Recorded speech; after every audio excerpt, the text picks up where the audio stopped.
Hello students, next concept discuss करने वाले हैं अपन चैप्टर 2 इंडिसेस एंड लॉगरिथमिक का क्लास 11th अप्लाइड मैथमेटिक्स चल रहा है अपना लॉगरिथम। अब देखो लॉगरिथम जो कंसेप्ट है ना, जिनके पास साइंस मैथ्स रहता है उनके लिए फिजिक्स में ये पहले ही आ जाता है, ये लॉगरिथम है तो उन स्टूडेंट्स को बहुत अच्छा है। लेकिन कॉमर्स वाले क्या करें भाई, अब कॉमर्स में आगे जाके बहुत काम आता है लॉग एंड ऑल, तो उन बच्चों को ये कौन सिखाएगा। और अगर वो कॉमर्स वाले बच्चे जो पहले मैथ्स पढ़ते थे, साइंस वाली मैथ्स, तो उसके अंदर ये सब डिस्कस नहीं किया जाता, तो उन बच्चों को ये नहीं आता था। लेकिन अब हमारे लिए बहुत अच्छी चीज हो गई है, अप्लाइड मैथमेटिक्स बन गया जो केवल अपने लिए है, अपने लिए बोले तो कॉमर्स वाली स्ट्रीम वालों के लिए। ठीक है, तो अपन यहाँ लॉग पढ़ेंगे, बहुत अच्छे डिस्कस करेंगे और आपको समझ में आएगा कि एक्चुअल में लॉग किस तरीके से पढ़ते हैं, किस तरीके से निकालते हैं। फिर अपन इसकी टेबल और एंटी लॉग भी सीखेंगे नेक्स्ट वाले में। देखो, सबसे पहले लॉग के कंसेप्ट समझने के लिए आपको पहले ये कंसेप्ट समझना पड़ेगा कि सर टू की पावर जो क्यूब है, थ्री है, वो क्या होता है, एट होता है। इसी चीज को अगर मुझे लॉग में लिखना है तो कैसे लिखूंगा। सर इसको लॉग में लिखना है तो मुझे लगाना है लॉग, और ये जो एट है ये तो रहेगा यहां, और जिसकी पावर से ये बना है उसको बोलते हैं बेस, तो बेस हो जाता है टू, और इक्वल्स टू में जो पावर होती है वो हो जाती है। बताओ समझ में आया क्या। ठीक है सर, कैसे किया फिर से देखो। अगर मैंने लिखा है यहाँ थ्री की पावर मान लो फोर लिख दी है ना, थ्री की पावर क्या लिख दी है, फोर, थ्री थ्री जा नाइन, नाइन नाइन जा एट वन, तो ये एट वन आएगा। अब इसको आपको लॉग में लिखना है, किसमें लिखना है, लॉग में लिखना है। तो कैसे लिखोगे, लॉग, ये जो थ्री है ना ये आ जाएगा नीचे, समझ में आया, और ये 81 है ये आ जाएगा यहाँ, और ये जो पावर है ना ये आएगी यहाँ। थोड़ा सा कंसेप्ट है, याद रखना पड़ेगा आपको।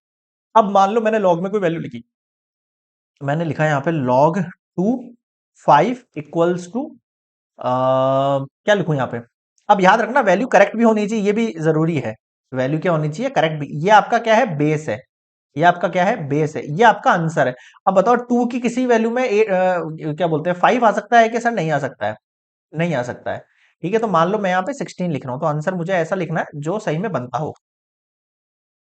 मान लो थ्री टू लिख दिया मैंने, यहाँ फाइव लिख दिया, तो इसका मतलब मैं क्या कहना चाह रहा हूँ, इसका मतलब ये तो है आपका टू तो बेस है, और ये जो यहाँ आंसर लिखा हुआ है ये आंसर है पावर में फाइव, और इक्वल्स में जो होगा वो 32 वो यहाँ आएगा। टू की पावर फाइव क्या होती है, थ्री टू होती है। बताओ समझ में आ गया, बस ये लो, ये आ गया, सब कुछ आ गया, आपको समझ लो, समझ गए। अब इसका डेफिनेशन दे रखा है कि एनी ए, आप कोई भी पॉजिटिव रियल नंबर लोगे एक्सेप्ट वन को छोड़ के, एन एनी रैशनल नंबर हो सकता है कोई सा भी, तो ए एन जो है वो इक्वल्स टू बी होगा।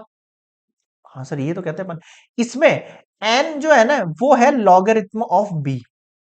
क्या कह रहा हूं मैं, क्या कह रहा हूं मैं, फिर से सुनना। अगर ए आपके पास कोई पॉजिटिव रियल नंबर है, तो आपके पास जो एन होगा, एन क्या है आपके पास, जो पावर में लगी हुई है, वो पावर ही इक्वल टू में लिखा जाता है। देखो ये जो है ना, ये थ्री पावर में लिखा हुआ है, तो एन क्या है, ये आपका क्या हो गया, एन हो गया। एन इज कॉल्ड, जो है वो क्या है, लॉगरिथम ऑफ बी। बी का मतलब है ये बेस, ये जो आ रहा है ये बी इक्वल्स टू में जो रहेगा, N is the logarithm of B, इसको मैं ऐसा बी मान रहा हूं, टू द बेस ए। कुछ समझ में आया। ठीक है, इसको कैसे लिखते हैं, रीड ऐसे भी कर सकते हैं, log of B to the base a, ये भी बोल सकते हैं हम इसको, लॉग ऑफ बी, बी का तो लॉग है, टू द बेस ए, इसका मतलब क्या हुआ, बी का लॉग है, बी का मतलब है ये पावर है, बी का मतलब है ये पावर है, बी का मतलब क्या हो गया, read as log of B. B का मतलब क्या है, आपके पास जो आंसर निकल के आ रहा है, लॉग ऑफ बी जो है वो क्या है, टू द बेस ए, ए क्या है आपके पास, ये है। आया कुछ समझ में। ठीक है सर, अब इसको हम कैसे लिख सकते हैं, ये आपके पास कोई क्वेश्चन होगा, ठीक है, और इसको मैं लॉग की लैंग्वेज में कैसे लिखूंगा, ये एन तो मेरे पास पावर में वो इक्वल में जाएगा, लॉग के नीचे ये वाला जो बेस ए है ये आएगा और बी आएगा यहाँ पे। ठीक है, इस कॉल्ड द एक्सपोनेंशियल फॉर्म, ये होती जो है, ये हम जो लिख रहे हैं, ये सब हम जो क्वेश्चन सॉल्व करते हैं ऐसे, है ना, ये सब क्या है आपके पास, एक्सपोनेंशियल फॉर्म है। और ये जो अपने लिखी है ये लॉगरिथम फॉर्म है, ये इसकी क्या है, लॉगरिथम फॉर्म, ए की power N equals to B, ये कैसे लिखेंगे, लॉग, ये जो ए दे रखा है ये बेस में यहां आ जाएगा, ये जो बी दे रखा है ये आपका आंसर होता है, और ये कायदे से अब आपका आंसर कितना बन जाएगा, एन। अब इसको रीड क्या करना है आपको, log of B to the base A is called N. फिर से सुनना मैंने क्या कहा आपसे, log of B to the base A is called N. ठीक है, समझ में आ गया, logarithm of B to the base A. Clear है यहां तक, कैसे पढ़ना है इसको, log of B to the base A is called N. N क्या है आपके पास, पावर जो रहती है ना वो लॉग के अंदर वो आंसर बन जाता है एक तरीके से। ठीक है, अब इसके कुछ एग्जाम्पल देख लेते हैं। थ्री की पावर टू है, कैसे लिखेंगे लॉग में, सर मुझे पता है लॉग, और ये जो बेस दे रखा है थ्री, ये मेरे थ्री नीचे आएगा, ये नाइन आएगा और इक्वल्स में टू। इसको देखो कैसे लिखोगे, लॉग ये जो 5 दे रखा है ये बेस में आएगा, ये आंसर जो दे रखा है ये मैं यहां लिखूंगा, और पावर एक्चुअल में मेरा आंसर हो जाएगा 4। इसको देखो कैसे लिखोगे, लॉग ये जो बेस है 7 नीचे आएगा, ये आंसर मेरा 1 आएगा, इक्वल्स में 0। अब यहां से सर एक चीज समझ में आई मेरे को, एक हिंट निकल के आया कि log 1 की वैल्यू क्या होती है, 0 होती है। चाहे बेस में कोई भी वैल्यू हो, चाहे a हो, चाहे b हो, चाहे c हो, चाहे 8 हो, चाहे 10 हो, चाहे 11 हो, फिक्स हो गया सर, log 1 की वैल्यू 0 हो गई। ये आपने लर्न कर लिया पहला कंसेप्ट इसका। 2 की पावर -3 है, ठीक है सर। 2 की पावर -3 का मतलब क्या होगा कायदे से, कि सर अगर मुझे केवल इस वैल्यू को लिखना है तो सबसे पहले तो इसका आंसर पता होना चाहिए मुझे। सर 2 की पावर -3 का मतलब है 1/2 की पावर 3, इसका आंसर होगा 1/8 हो जाएगा। ये आंसर बहुत जरूरी है, वही चीज है। ये 1/8 कैसे आया सर, ऐसे आया, log 2 नीचे, पावर आपकी -3 आंसर होगी, और आपका जो आंसर 1/8 है वो यहाँ आ जाएगा इस तरीके से। इधर देखो 10 की पावर -2 है, इसका आंसर पता करना है पहले, तो फाइनल आंसर ये है। अब इसको लॉग की फॉर्म में लिख दो, log 10 0.01 और इक्वल्स में -2। जब ये वैल्यू आएगी तब आपको इसमें चेंज करना भी आना चाहिए।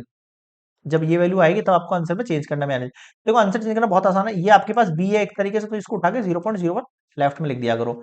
ये आपका बेस है, और ये एक्चुअल में पावर है ना। तो ये तो मैं कह रहा हूं, मैं ए की power N equals to b, a की power N equals to b. पढ़ेंगे कैसे इसको, log of B to the base A is called N. ठीक है, आपको रीड करना भी आना चाहिए कैसे बोलते हैं इसको। ठीक है सर, नेक्स्ट देखो, हमें पता है ए की पावर 0 = 1 है, तो log 1 ऑलवेज 0 होगा। हमें पता है ए की पावर 1 जो होती है वो ए होती है, तो इसको कैसे लिखते हैं हम, सर इसको हम ऐसे लिखते हैं, log ये वाला ए यहाँ आएगा, ये जो आंसर है ये यहाँ आएगा, और ये इक्वल में 1 होगा। यानी कि log ए की वैल्यू क्या आएगी आपके पास, ऑलवेज 1 आएगी। log ए की वैल्यू क्या है आपके पास, 1 आएगी। यानी अगर मैं सेम वैल्यू बोल देता हूँ आपसे, सेम वैल्यू, जैसे कि मैंने 5 की पावर 1 बोल दिया, कितना आएगा, 5 आएगा सर। 5 की पावर 1 कितना आएगा, 5 की पावर 1 कितना होगा, 5। तो log के अंदर जब मैं बोलूंगा इसको कैसे बोलूंगा, log 5, ये बेस, ये आंसर इक्वल्स में 1, यानी log 320 का भी आंसर 1 आना है। ठीक है, ये दो वैल्यू आपको याद रखनी है। अब एक कंसेप्ट बना रखा है अपन ने, क्या कंसेप्ट बना रखा है सुनना। अगर आपके पास log ax equals to log ay है, मतलब कि उनका बेस सेम है, तो उनकी पावर क्या रहेगी, सेम रहेगी। सर ऐसा क्यों, ये भी बताता हूँ। प्रूफ देखो, हर चीज का प्रूफ देखो। log a x equals to n है, इसको कैसे लिखोगे आप, सर हमें पता है ये बेस है, तो ये तो आता है नीचे, ये पावर होती है, ये आती है ऊपर, इक्वल्स में x, ऐसे तो लिखते हैं। अब y वाले में देखो इसी वाली चीज को, log A Y equals to N है, इसको कैसे लिखते हैं, सर ये बेस है, ये पावर है, ये y है। देखो ए एन दोनों सेम है, तो इन दोनों से x equals to Y same होगा नहीं होगा, हाँ सर हो जाएगा, x और y इक्वल टू हो जाएगा। और x और y अगर इक्वल आ गया, तो यहाँ देखो ये x और ये y अगर इक्वल है, मान लो ये भी 1 है ये भी 1 है, तो वो इक्वल होंगे दोनों आपस में, हाँ सर होंगे। यानी कि अगर आपके पास बेस सेम दे रखा है, किसी वैल्यू का बेस सेम दे रखा है आपके पास, तो फिक्स है आपके पास, उन दोनों का आंसर सेम ही बनेगा, उन दोनों का आंसर सेम ही बनेगा। ठीक है सर, आगे देखो, remember that log x equal to log y, ये मैंने बता दिया आपको भी यहाँ से। ठीक है, लॉगरिथम टू द बेस, मैं आपको पूरा जो एमएल अग्रवाल का कंसेप्ट दे रखा सारा ए टू जेड यहाँ पे समझा रहा हूँ, ताकि आपको बुकिश जो लैंग्वेजेस लिखी हुई है वो अच्छे समझ में आए कि बुक में ऐसा क्यों लिखा है। बाकी अपन समझते चल रहे हैं, फॉर्मूला मैंने आपको पीछे बता दी, बस उतना ही है वैसे बहुत उसमें ना। Logarithm to the base 10 are called common logarithm. मान लो किसी के ना लॉग नहीं लगा, अगर आपका बेस कोई लॉग नहीं गिवन है, डायरेक्टली log 5 लिख दिया यहाँ पे, तो आप अपनी मर्जी से यहाँ पे क्या लगा देना, 10 लगा देना। ठीक है, it is, if no base is given the base is always taken as 10, तो आप यहाँ पे क्या लगाएंगे, 10 लगाएंगे उस कंडीशन में। क्लियर है यहाँ पे। ठीक है भाई, ये मेरे हिसाब से इंट्रो पार्ट कंप्लीट हो गया। अगर इतना सबको आ गया है ना, तो मान लो एक्सरसाइज 2.2 बच्चा सेल्फ कर लेगा, सबसे आसान ही लॉग लगेगा आपको, सबसे आसान लॉग लगेगा, ये मान के चलो। समझ रहे हो नहीं समझ रहे हो। तो नेक्स्ट अपन सीधे एग्जाम्पल पर बढ़ेंगे। कौन सा दे रखा है, हाँ सीधे एग्जाम्पल दे रखा है, इंट्रो पार्ट इतना ही दे रखा है। मेनली तो देखो आपको ये कंसेप्ट पता होना चाहिए, इससे इसमें चेंज करना, इससे चेंज करना, बोलते कैसे उसको ये पता होना चाहिए। log a to the sorry log b to the base a is equal n, यानी पावर, बस ये आ गया, log आ गया। आसान है, कुछ ऐसा हार्ड वाला कंसेप्ट नहीं है। ठीक है, चलो तो नेक्स्ट मिलेंगे अपन एग्जाम्पल नंबर 1 के साथ।